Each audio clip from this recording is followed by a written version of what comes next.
Beberapa fakta dan sejarah Candi Penataran pada masa kerajaan Hindu-Buddha yang dikutip dari buku Cerita Rakyat dari Blitar, Jawa Timur, karya Edi Santosa dan Sunarko Budiman tahun 2004. Pertama, arsitektur Candi Penataran.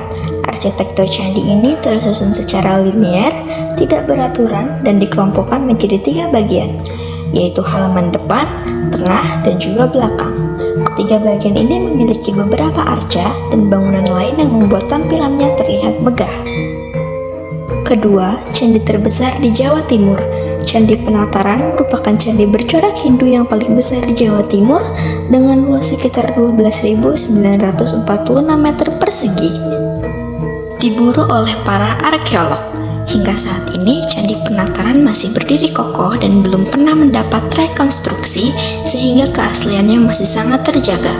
Hal inilah yang membuat para arkeolog Indonesia maupun dunia tertarik untuk melakukan penelitian serta mengungkap misteri dan sejarah yang belum pernah atau yang lebih dalam pada candi tersebut.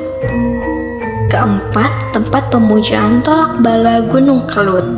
Pada awal berdiri, Candi Penataran digunakan sebagai tempat upacara pemujaan supaya terhindar dari mara bahaya letusan Gunung Kelut yang dahulu sangatlah aktif. Kelima, tempat berlangsungnya Sumpah Palapa Gajah Mada. Candi Penataran adalah tempat yang sangat disukai oleh Raja Hayam Wuruk dan Patih Gajah Mada. Oleh karena itu, Gajah Mada memilih Candi Penataran sebagai tempat mengucapkan sumpahnya, yakni Sumpah Palapa. Dan yang terakhir, dibangun oleh berbagai kerajaan besar Nusantara. Candi Penataran dibangun pada masa Kerajaan Kediri dan kemudian kembali diluaskan pembangunannya pada masa pemerintahan Jayanegara yang dilanjutkan oleh Hayam Wuruk. Candi Penataran atau Candi Pala merupakan kompleks candi Hindu Siwa yang terletak di Desa Penataran, Kecamatan Ngelagok, Kabupaten Blitar, Jawa Timur. Candi Penataran diperkirakan dibangun pada tahun 1994. Hal ini dibuktikan dengan adanya prasasti Pala yang terletak di area Candi Penataran. Pada prasasti ini disebutkan bahwa Candi Penataran mulai dibangun pada pemerintahan Raja Syarengra, raja dari Kerajaan Kediri, dan selesai pada masa pemerintahan Majapahit. Dengan begitu dapat dikatakan bahwa kerajaan ini dibangun pada 3 masa, yaitu masa Kerajaan Kediri, masa Kerajaan Singosari, dan masa Kerajaan Majapahit. Menurut kitab Kenegara Kertagama yang dikarang oleh Empu Prapanca, Candi Penataran sangat dihormati oleh kalangan raja dan petinggi kerajaan-kerajaan di Jawa Timur. Candi ini pernah menyimpan abu dari Ken Arok atau pendiri Singasari, dan Raden Wijaya mengatakan bahwa Sumpah Palapa atau Sumpah Sakral yang diucapkan oleh Namaha Patih Gajah Mada untuk menyatukan Nusantara diucapkan di candi ini. Struktur Candi Penataran. Kompleks bangunan Candi Penataran menempati area tanah seluas hampir 13.000 meter persegi. Susunan bangunan yang sangat unik dan tidak tersusun simetris membuktikan bahwa pembangunan kompleks candi ini terjadi tidak dalam satu periode.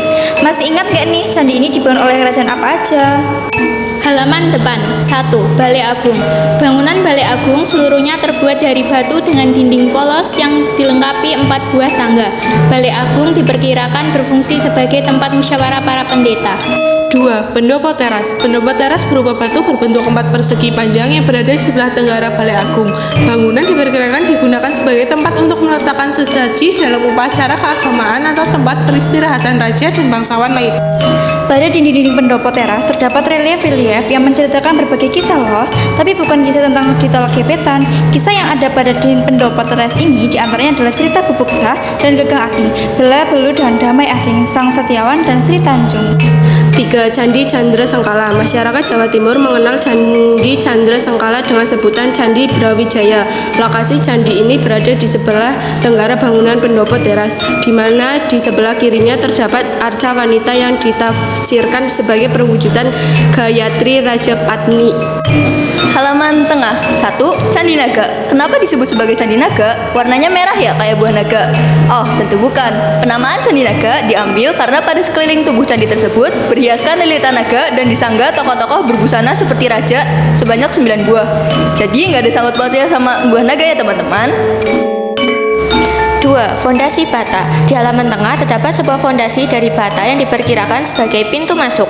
Untuk gambarnya bisa dilihat pada slide. Halaman halaman belakang. 1. Candi Utama. Di sekeliling dinding candi pada teras pertama terdapat relief cerita Ramayana. Selain itu, ada pula sebuah candi kecil dari batu oleh orang Belanda, dulu dinamakan Batara Kecil.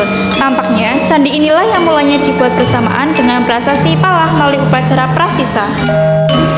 2. Prasasti Palah.